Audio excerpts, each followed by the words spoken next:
What's up? What's up? Let me make sure that everybody can hear me all right. Can you hear me? Let me know if you can hear me. Let me know if you can hear me. Use the chat. Let me know if you can hear me okay.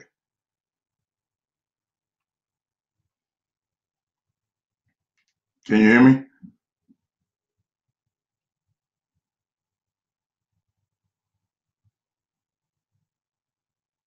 Send me back to use the chat and let me know if you can hear me. We're gonna give it a couple minutes, let people get in. Okay. All right. You can hear me. Thanks, Sean. Appreciate that. Anybody else? Let me know if you can hear me out there. And we're gonna go ahead and get started here because I know everybody's busy on this Saturday. Want to make sure that we can like we got a lot of people that's still logging in. All right.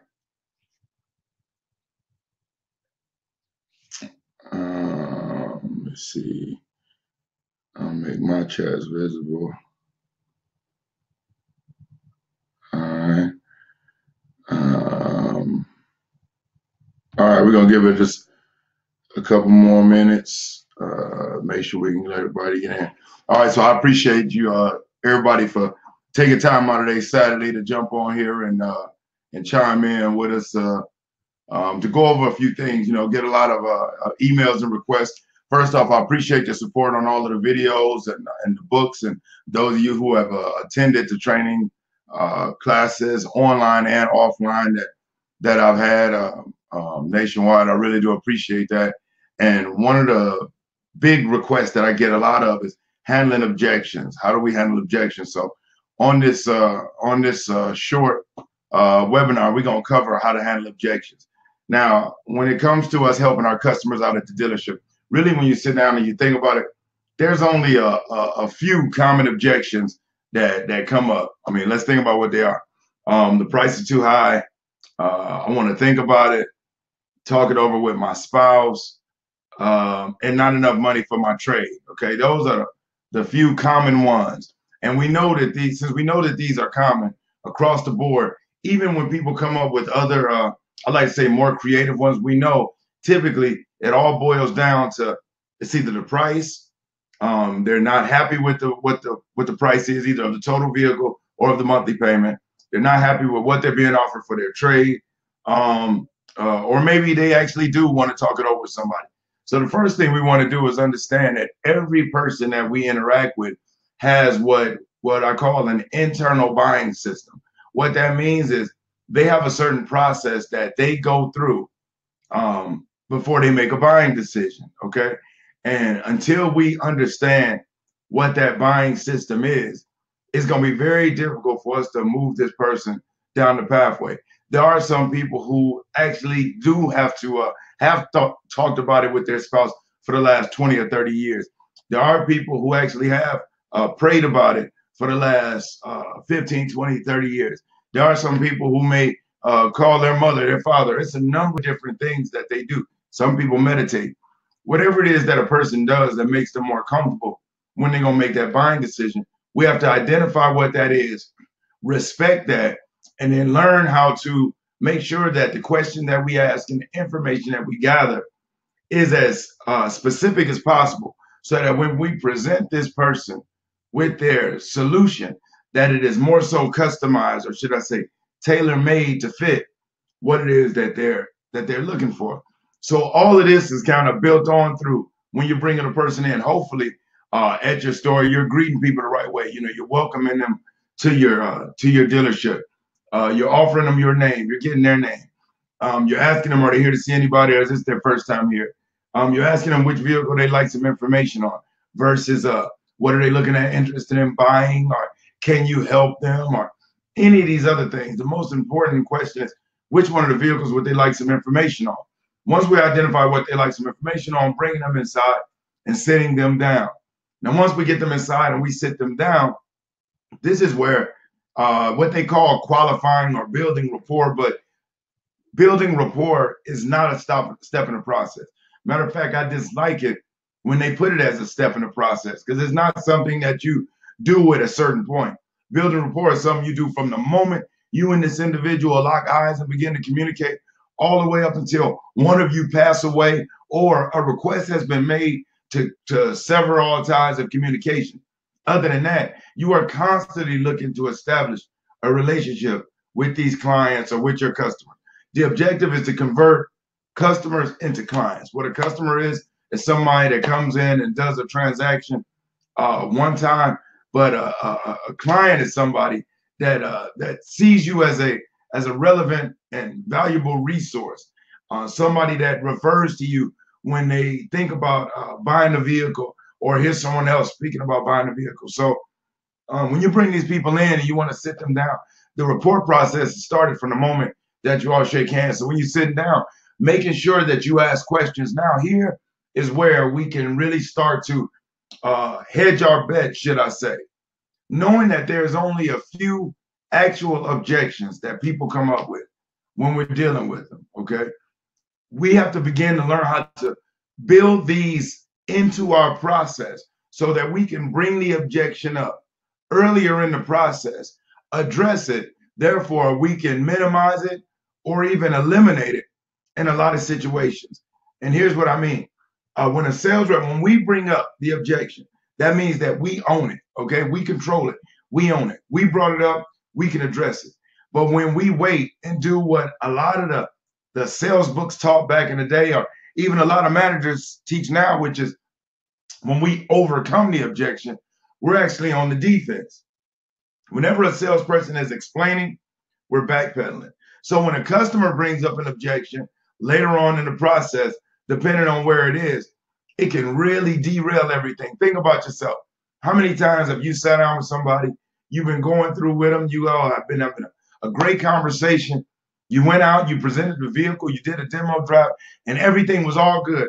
And then you come back in and you go get the numbers, and they turn into somebody that you have no idea who they are. You wonder where all the warm and fuzzies went that you all just had. That's because everything before that was just good conversation.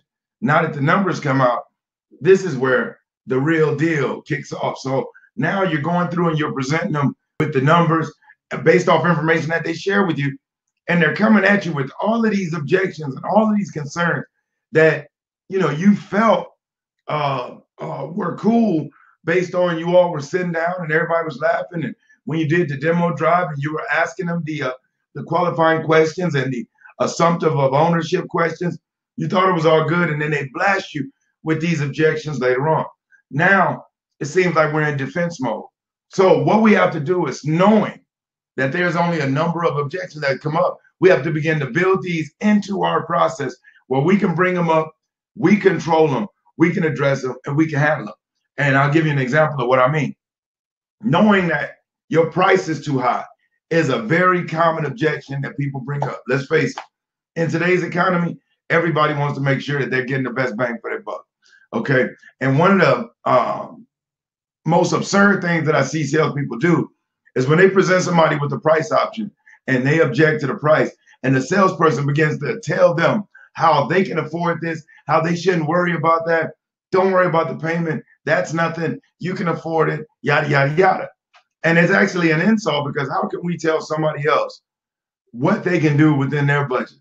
They know what's going on in their life far better than we do. Matter of fact, we just met this person a half hour or an hour ago. So it's an insult to their intelligence for us to tell them what they can afford and how easy it should be for them to be able to make this payment. But if earlier in the process, we kind of plant a seed about relevant to price, about how other people went through a similar situation, when it comes up later in the process, we can minimize and sometimes even eliminate the price is too high objection. And here's what I mean. So as you're going through the process, you're speaking with your prospect. And we all know there typically comes a point where we ask, hey, listen, what type of monthly payment were you making on the vehicle that you currently have? They give us a response. Or we might say, what type of monthly payment are you looking to stay within? Okay. Now, when we ask questions like that, we know we set ourselves up for them to lowball it, 300, 200, whatever number they say.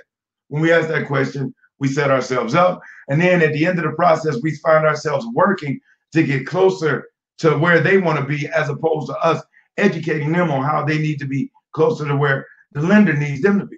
So an easy way, or should I say a better way, for you to be able to handle that is say, hey, listen, Mr. and Mr. Customer, many of our customers, many of the people that I dealt with in the past told me that when they came in, they had a specific monthly payment that they wanted to stay within in mind.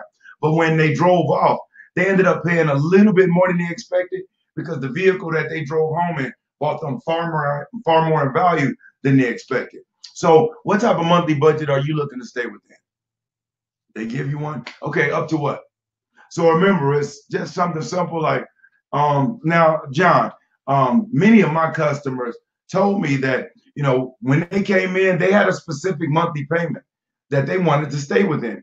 But when they drove home in their new vehicle, they ended up spending a little bit more than what they expected because the vehicle that they drove home in bought them far more in value than they expected. So what type of monthly payment are you looking to stay within? Okay, something simple like that. Now think about what we just did. We just let them know, hey, listen, John, many of my customers told me that when they came in, they had a specific monthly payment in mind that they wanted to stay within. But when they drove home in their new vehicle, they ended up spending a little bit more than they expected because the vehicle they drove home in bought them far more in value than they expected. What type of monthly payment are you looking to stay within? Okay. So now what we did by addressing this early, we let them know, hey, listen, many people that came in before, they had a monthly payment that they were looking to stay within. But when they drove home, they ended up spending a little bit more than they expected because the vehicle that they left in brought them far more value than they expected. So what type of monthly payment are you looking to stay within? Now, does this necessarily eliminate later on them saying your payment's too high? Not necessarily, but when they do bring it up and you say, listen, John, I totally understand how you feel. But remember earlier when I shared with you how most of my customers told me that they felt the same way you do, that they had a monthly payment in mind, but they ended up spending a little bit extra because the vehicle bought them far more in value than they expected. If I can show you how this vehicle brings you far more in value than what it is that the little bit extra that you may have to pay a month, would you be willing to at least listen to see what that is? Now think about what they're going to say. No, you better not try to show me value. Absolutely not. Because look, many others have been in the same situation. Okay. And they've ended up spending a little bit extra because the vehicle that they took home bought them far more in value than they expected. So if I can show you how this vehicle will bring you far more value than the little bit extra, okay, that the lender is asking, would you at least be willing to listen? Once you get them to say, yes, again, that's confirmation, that's approval for them to allow us to be able to educate them on how this vehicle will bring them far more in value than the little bit extra that they're spending. Okay, now how do we do that? All right, we do that in a number of ways. And let me show you one of the ways that we can do that. Okay, when I travel around to different dealerships, I always look for the lowest hanging fruit. So what are some of the ways that we can actually show a customer that we can bring them far more in value than a little bit extra that the lender is asking them to pay over what they may have expected? And in most cases, you already offer it within the vehicle that they're interested in, but the way that we deliver it, they have no idea of what type of value they're really getting. And where do we find that extra value? It is in the warranty packages that come on the vehicle. Now you may say, well, Brian, I don't see how that's relevant. How do the warranty packages that they get that come on the vehicle bring them a whole lot more value than they already know? And here's why. When I talk to 9 out of 10 sales reps and I say, hey, listen, what warranty packages come on your vehicle? Here's what most customers hear from a sales rep. And I'm just using this as an example. Yours may be a little bit different, but the verbiage in them, the only thing that changes maybe the length of time of the turns, but the verbiage is the same. And here's what they get. Okay, with this vehicle, you get a 3-year, 36,000 mile bumper to bumper. You also get a 5-year, 60,000 mile powertrain. Now, that is what most customers hear that they get with the vehicle that they're taking home. They hear that they get a 3-year, 36,000 mile bumper to bumper, or they get a 6-year, 72,000 mile bumper to bumper. Now, let's address that first off, since we're talking about how can we prove to our customers, how can we show them that they get far more in value than the little bit extra that the lender may be asking when we're talking about justifying price. Because too often we're so quick to want to drop price, drop price, drop price, drop price. And the only reason your customer wants you to drop price is because they've never been educated in the difference between price and cost. You see, price and cost are two different things. Price is a one-time thing. Price is what they'll pay after you get done with all of the dealer fees and everything. Price is what it is that's on that agreement. But cost is the amount of money that they're going to spend on that vehicle during the terms of that loan, during the terms of them owning that vehicle and making payments. And since price is the one-time thing and cost is a lifetime thing, can you be beat on price? Absolutely. I have no doubt that another dealership can beat you on price. But you have to do everything you can to make sure that nobody can beat you on cost. And here's how you do that. So you present the numbers, you show them what the vehicle is, boom, you ask them, all you need is okay. 9 out of 10 sales reps will tell them that the warranty they get with this 3-year, 36,000 mile bumper to bumper. Number one, that's a lie, because the bumpers are not covered in the basic limited warranty. And that is typically across the board. Most of your vehicles, the warranty packages are very much the same. The only thing that differs is the length of time. Some are 3-year, 36,000. Some are 6-year, 72,000 miles. Some are 5-year, 60,000. You get what I'm saying. But all in all, the delivery is where customers really, really miss out on the value. And if you explain it like this, you will separate yourself from everybody else to talk to. So let's really think about what comes with that vehicle when we talk about justifying price. Number one, hey, Mr. Customer, or just say, listen, John, not only do you get this vehicle, let me also remind you what you get with it. I know I may have touched on it outside, but let me just go ahead and go over it again. Number one, you get a 3-year, 36,000 mile basic limited warranty. Now, what that means to you, John, is that over the next 3 years, of 36,000 miles, if anything goes defective, if anything goes wrong on this vehicle, with the exception of the tires, I mean the rear dash cam, the radio, the power windows, the power seats, the sunroof, anything under the hood, if anything goes wrong, you call me, you text me, or you email me. We're going to get that vehicle in here, and we're going to take care of all the parts and all the labor to get that vehicle fixed and back on the road for you. You get to keep your money in your pocket, and you don't spend a dime. And that comes on the vehicle for you for 3 years or 36,000 miles. Now, you also get a 5-year, 60,000 mile powertrain warranty. Now, let me explain to you what that covers for you. That means your engine, and that's the block, that's the gaskets, that's the seals, that's all the internal lubricating parts. John, if anything happens with that engine, we will take care of all parts and all labor. And you know how expensive it can be to get an engine repaired in today's market. Luckily for you, what you get with this vehicle is that if that engine goes out, you call me or you text me, we're going to get that vehicle in here and we'll cover all of the parts and labor costs, and you keep all your money in your pocket. But also under that powertrain warranty, we cover the transmission. That's the axle, the case, the assembly. That's all of the internal lubricating parts also on the inside of that transmission. So if you feel it start acting funny when you're shifting gear or hesitating as you're accelerating, as it should be going through the gears, don't waste any time. You call me, you text me, let me get it in here and let us get it taken care of for you. You don't cover any parts, you don't cover any labor. We take care of that for you. But also, since this is a front-wheel drive vehicle, we cover your drivetrain too. So if you're driving out in the woods or out on the beach or in some rough terrain and anything happens, we're going to get that vehicle in here and we'll get that fixed for you at absolutely zero cost to you. That is all covered under our 5-year, 60,000 mile powertrain warranty. But also, John, over the next 12 years or 12,000 miles, we also cover if your windshield wiper blades go out, which they tend to get a little dull every 6 to 12 months or so, you give me a holler, we can get it on in here and we get that taken care of for you too. If your window motor goes out, if your clutch for the next 12 years, 12,000 miles, we got that covered for you, okay? But also, in the event that you pay for AAA or if you pay a little bit extra to your cell phone carrier for roadside assistance, you can cancel that and keep that money in your pocket. Because for the next 3 years, we're going to cover you for our roadside assistance. That means if you or your wife or one of your children is out driving the vehicle, they get a flat, they run out of gas, anything happens, they're on the side of the road, they need some help, you give us a call, okay?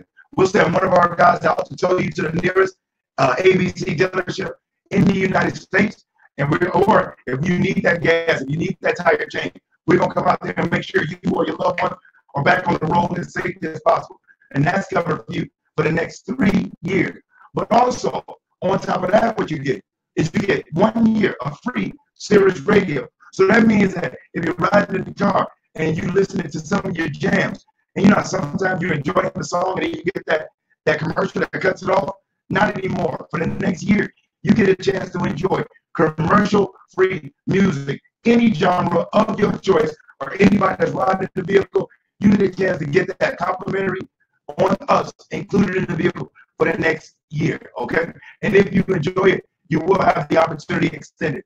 And just like you can extend the Sirius with the powertrain warranty, the basic limited warranty, if you see the value in it, like many of our other customers do, you will also have the opportunity to extend that a little bit when you go in there and you meet with our business manager, okay? Now, with all that being said and everything that you get with this vehicle, for you to start enjoying it and go ahead and get your day started, all I need you to do is, okay, right there, let me get our detail department to get the vehicle primed and buffed and ready to go, okay? Now, that is, now think about somebody that is presenting the basic, they're presenting the warranty packages that come on a vehicle like that. But not only are you saying it, when you go through that, you actually take that piece of paper that the numbers are on, you flip it over to the blank side, and as you go through and you say, listen, for the next 3 years, 36,000 miles, you get the basic limited warranty, boom, draw underline under it. And then you get into explaining it. What that covers, that means if anything goes out, the radio, the rear dash cam, the power windows, the power seats, anything under the hood, with the exception of the tires, or whatever your warranty package is, you make sure you need to fully understand that, okay? Because that's extremely important. Because as you go through and you're talking to these people, let me give you an example. Let me just show, I'm gonna show, some of the basic warranty packages. So think about this, because there's nothing you can do about price. Like I said earlier, dropping price should not be the first option, okay? Think about it. When you begin to drop price, you actually drop your credibility, and you make this person believe that you don't really see value in the vehicle. I understand. Every once in a while, we may have to make a few adjustments, but we don't have to go to that first. But look for other ways. Learn how to educate. Tell them about those warranties that they get. Imagine when you present it big like that, how many times, and you're writing it down, how often we can help somebody really see far more value than they would if we said 3 year, 36,000 mile bumper to bumper, or 5 year powertrain. Many people at dealerships don't even know what a powertrain warranty is. I knew what a soul train was, but even I didn't know what a powertrain was when I started at the dealership. So if salespeople in the store don't know, imagine what John Q. Public knows. But we throw those terms around so often in our stores that it's second nature to us. But in reality, man, these people don't know what it is. And so when they go in there with the business manager and they're trying to talk to them about additional warranties or extending it, and the deal falls apart because they feel like the dealership is trying to take advantage of them, that's because why the hell they say, why would I extend anything and I don't even know what I get? So it's up to the salesperson, and it's up to us to make sure we present it the right way, okay? So look for other ways that we can go about doing that. So under that basic limited warranty, the customers always wonder what's in it for them. So under that basic limited warranty, let's think about it, okay? Boom, they get those things. You got to go through, learn what's covered. Under that powertrain, learn what's covered. Read through yours, go through it, understand what it is. But more than anything, learn how to make sure that you blow it up so the customers believe it's big, okay? So that's how we're talking about when you're presenting to somebody, learn how to take the common objections and just include them in your process as an explanation. So knowing that price is one, when you're getting ready to ask them what type of monthly payment, and say, hey, listen, you know, many of my customers tell me that when they came in, that they had a specific monthly payment in mind that they wanted to stay within. But when they drove home in their new vehicle, they ended up spending a little bit more than what they expected because the vehicle that they drove home in bought them far more value than they expected. So what type of monthly payment are you looking to stay within? All right. And then later on, make sure that when you present those numbers, even though you touched on the warranties outside during the walk around, okay, make sure even when you do it then, you blow it up. But even when you get them inside, make sure you remind them, because Ebbinghaus did a study and said that human beings, we forget 75% of what we hear within 24 hours of hearing it if it's not constantly reinforced. So even though you said it inside, outside of the vehicle, make sure you say it inside. All right. So now that's that. Let's talk about price. Now another one is trade. Let's talk about it. Customers come in and they want more for their trade. Let's think about why. Number one, we look at trades, and most of us look at trade from an economic standpoint, mileage, wear and tear, dents, and whatnot. But your customers, they look at it from sentimental value. It could be a vehicle that they drove cross country in when they graduated high school before they went off to college. It could be the vehicle that they got married in, you know. It could be the vehicle that their kids were conceived in. It happens, don't laugh. It could be a number of reasons why this vehicle is special. And at dealerships, I don't know why we still use this old terminology, which is trade. The word trade implies there's going to be somewhat of a fair exchange. So when these people come in and they want top dollar for their vehicle, and you're looking at it saying, man, that looks like a POS, there's more than just the appearance of it. There's a sentimental value. So we have to be mindful and respectful of that. And now when they say that, you know, many salespeople make a mistake by asking, how much do you want for your trade? Number one, you should avoid asking, what do you want for your trade? If anything, to avoid that, because if you say, what do you want for your trade? And they say, I want 20,000, but it's worth 2. Now you got a tug of war, where if we wouldn't have asked, we wouldn't have had that problem. So one of the things that you can use is just ask them, hey, that vehicle you drove in on, are you looking to sell that? Because we may be interested in buying that. Well, yeah, I may be. All right, excellent. Here's what we'll do. Okay, once you and I get done talking, we'll go outside, we'll take a look at it, maybe even take it for a quick spin. And then when we come back in, we'll go ahead and get my manager to go ahead and take a look at it and get you some numbers so you at least know what we may be interested in buying it for. Is that cool? All right. Now, what this does, this allows us to be able to go out, you and them, and do that trade walk. And as you see little nicks and dents, just rub them, kneel down, look at them, maybe rub your chin a little bit. Make sure you make a note of it. Make sure you take some paper, make a note of it. Walk around the vehicle and do that. Ask them questions like, hey, do you have all of your maintenance and service records? If they say no, okay, all right. As far as all the tires, it looks like there's 3 different, and one or 3 are the same, and one is different. Do you have the spare that is the same as the other ones? And whatnot. Just asking them questions to get their wheels turning. Where every time you rub a scratch, every question that you ask, maintenance records and things of that nature that they're unable to answer, guess what? They're depreciating the vehicle themselves. So we should write, never fight. It makes us no money to go back and forth with these people, okay? But we go out, go and get in the car with them, have them take it for a drive with you in it. You'd be amazed if you're driving and you feel it hesitating, or you hear it making those sounds. You say, man, has it been making that sound for a while? Oh, okay. Has it always been hesitating like this? Or how long has it been hesitating like this? Now, by you doing that, remember, we never asked them what they wanted. We're going out, we're taking a look at it, doing a trade walk, touching the scratches and dents. Went for a spin with them in it. We came back in. We gave the manager the keys in our notes. All right. And then we proceed with our process. Now, manager comes back with the numbers. We give it to them and they're still unhappy. And they say, no, no, no. Even with that, Kelly Blue Book told me that I should get $27,000 for my vehicle. Remember, you make no money fighting with people, right? Never fight. You know what, Mr. Customer? If I was you and Kelly Blue Book told me that I should get $27,000 for my vehicle and what we're offering is $23,000, you know what I would want? I would want $27,000 too. But, and I know what Kelly Blue Book says that we should buy your vehicle for. And I'm sure you already know this, but I'd be doing you a disservice if I didn't at least share it with you. But Kelly Blue Book is owned by Auto Trader. Okay. And Auto Trader, they buy and they sell vehicles. Now, what the Kelley Blue Book website is an excellent resource. It's good for giving you information as to a general idea as to what a dealership should or could offer you based on the condition of your vehicle. So it's rated poor, good, fair, good, or great. So I know what they said that we should buy it for. And I totally get that. I'm right there with you. But why don't we do this? Let's look and see what they would be willing to make you an offer for your vehicle. Okay. And when we look at it, all I ask is that we agree on one of three things. And what those are is this. If you and I look at Kelley Blue Book and what they're offering you is much higher than what I'm offering you, you know what? I will drive you down there to sell that vehicle and pick up that check myself.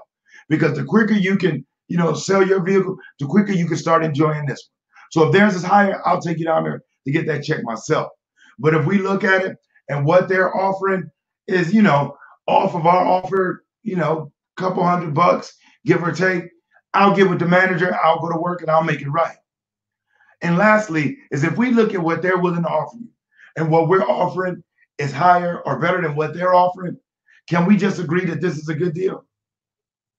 Now, right there, you covered all of your bases, which is if we look and see that what they're willing to offer is higher than what I'm offering, I'll take you to go get that check and sell that vehicle myself. Because the quicker they do that, the quicker they can buy yours. Number two is if it's off only a couple $100, I'll go to bat for you with the manager and we'll make it right. But if what I'm offering is better than what they're offering, let's just agree that this is a good deal. Okay? Is that cool? Now, what you will realize, and I highly encourage you to do this, go back through an old deal that you had a trade on. Okay? Or the next time you get one, but I highly recommend you do it so you believe in it. Look at what Kelley Blue Book told them that the dealership should offer. Because most customers put good or fair for their vehicle. Why? Because that's sentimental value. But when you actually choose, get a cash offer from on the Kelley Blue Book side, get a cash offer. It takes you through a series of questions that most customers never think about. Do you have service records? Have you smoked? Are there any car facts reports? Are there any insurance reports? There's so many questions that by the time you get through answering those questions and they give that offer, in almost every case I've seen, the dealership offer was higher than what Kelley Blue Book or Auto Trader was offering the customer. But you have to turn that computer around and go through it and let them answer it. Because as they see the question and they answer it, they will believe it when they see that number.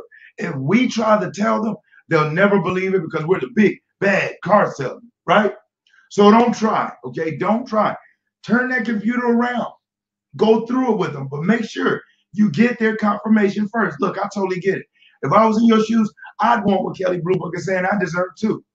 But let's look at what it is that they're willing to offer, because you may already know this, but Kelley Blue Book is owned by Auto Trader. And Auto Trader buys and sells vehicles. So I know what they said that we should be willing to give you. But let's see what they would buy it for, since they're the experts. And all I ask is that, we can agree on one of three things. And number one is if we look at what they're offering and what they're offering is higher than what I'm offering, I'll take you down there to sell that vehicle, pick up that check myself. Number two is if what they're offering is just off by a couple $100 or so, I'll go to bat for you and fight with my manager to make it right. And lastly, is if what I'm offering is better than what they're offering, let's just agree that this is a good deal. Is that cool? Okay? And go through it with them. But do not be afraid to go through that Kelley Blue Book. Don't be afraid. Go through it with them. Show them. Don't be afraid.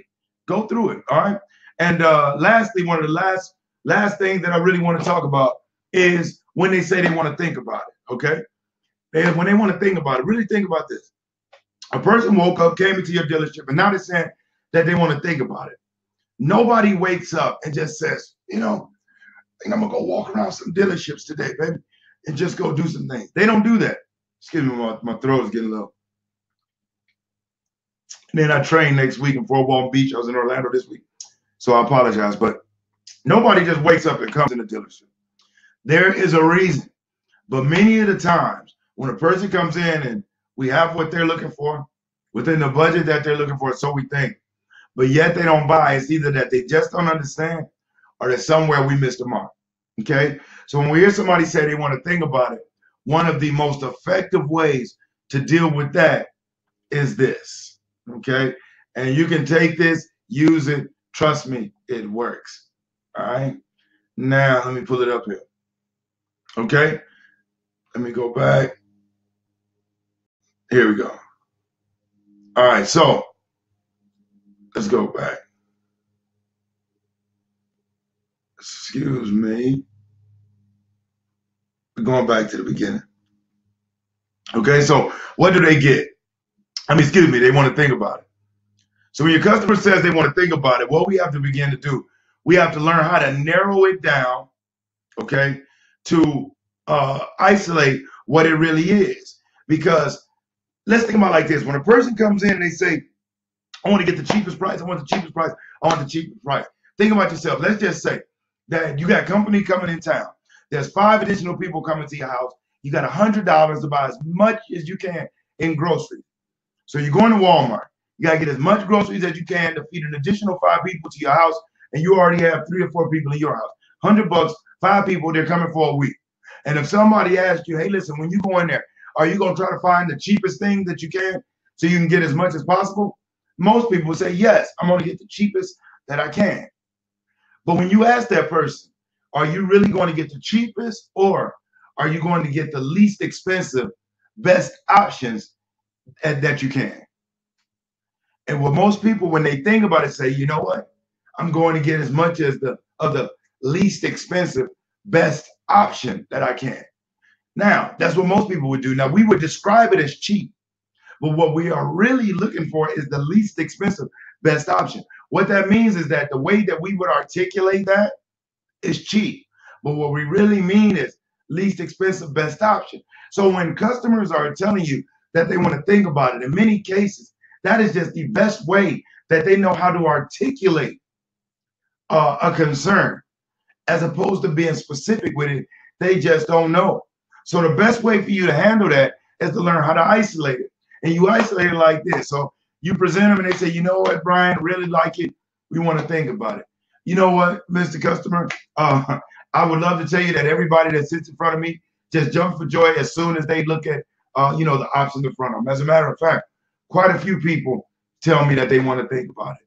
But, when I hear I want to think about it, typically, it all boils down to one of 2 things. It's either that they're not interested, or they're interested, but just not quite sure if they're ready to pull that trigger.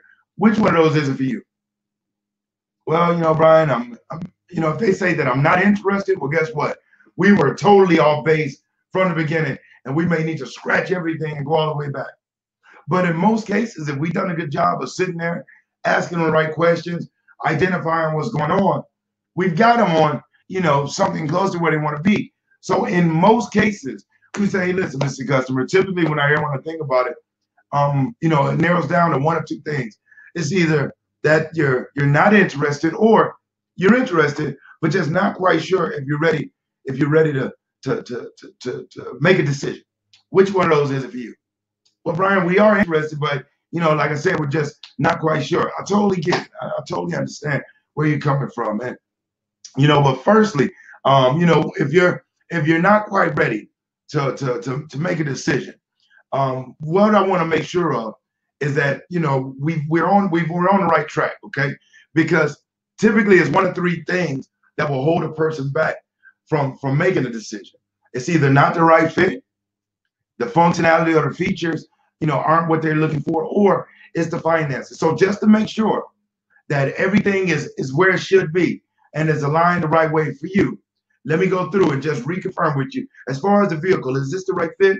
Is this the right vehicle that you see as a fit for you? Okay, it is. All right. Now, as far as the functionality, the rear dash cam, the leather seats, the sunroof, are the functionality, the features, the Bluetooth, are the features and functionality everything that you were looking for, that you wanted? Okay.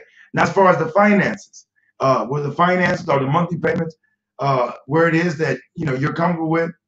Okay, so it is the money. All right. Isn't it always typically? All right. But what you want to begin to do is learn how to isolate it down. So The way you do that is, hey, listen, Mr. Customer, typically when people tell me that they want to think about it, it narrows down to one of two things. It's either that they're not interested or they're interested, but just not quite sure. Which one of those is it for you? Interested, but not quite sure. Okay, great. Well, if you're interested and just not quite sure, that typically narrows down to one of three things. It's either not the right fit, not the right features and functionality, or it's the finances. So let's see which one it is for you. As far as the vehicle, is this the right fit for you? The features, does it have the right functionality for you? And the finances, is the monthly payment where it is you need it to be? So is it the right fit? Does it have the right features and functionality? Or is it the finance? Okay. These are the three things. So remember, Mr. Customer, typically when I want to think about it, it narrows down to one of three things. I mean, it narrows down to one of two things. It's either they're either not interested or they're interested, but just not quite sure. You're interested, but not quite sure. All right. Well, if you're interested and not quite sure, that means that it's one of three things. It's either not the right fit, not the right features or functionality, or it's the finances. So let's narrow it down and see which one it is for you. All right, is this vehicle the right fit? Blah, blah, blah. Does it have the right features and functionality? All right. All right, so or is it the finance? And narrowing it down, okay? So the better you understand, when I say understand, I mean that you comprehend and you know what the most common concerns are that your customers have, the better prepared you are to deal with those concerns and with those issues, with those objections, and that you can bring them up earlier in your process, the more effective and successful you'll be at helping them make that smart, safe buying decision and doing business with you at your dealership. Okay. I wanted to make this as brief as possible. Didn't want to make this too long, but do me a solid. Everybody that's on here that's watching it, shoot me an email. Let me know if you have any questions, any comments. Thank you for your support on the channel. You can go to YouTube, look up Brian Maxwell, do a search for Brian Maxwell, subscribe to the YouTube channel, and hit the bell so you get notifications. You can find me on Facebook. You can go look up Brian Maxwell or Sales Professionals of America Recruiting on Facebook and on LinkedIn. It's Brian Maxwell 1, all one word, Brian Maxwell, the number 1. And on Instagram, Brian.Maxwell. But other than that, look forward to hanging out with you. I really do appreciate it. I had a good time in here. And, I'll see you next time, y'all. Take it easy. Peace.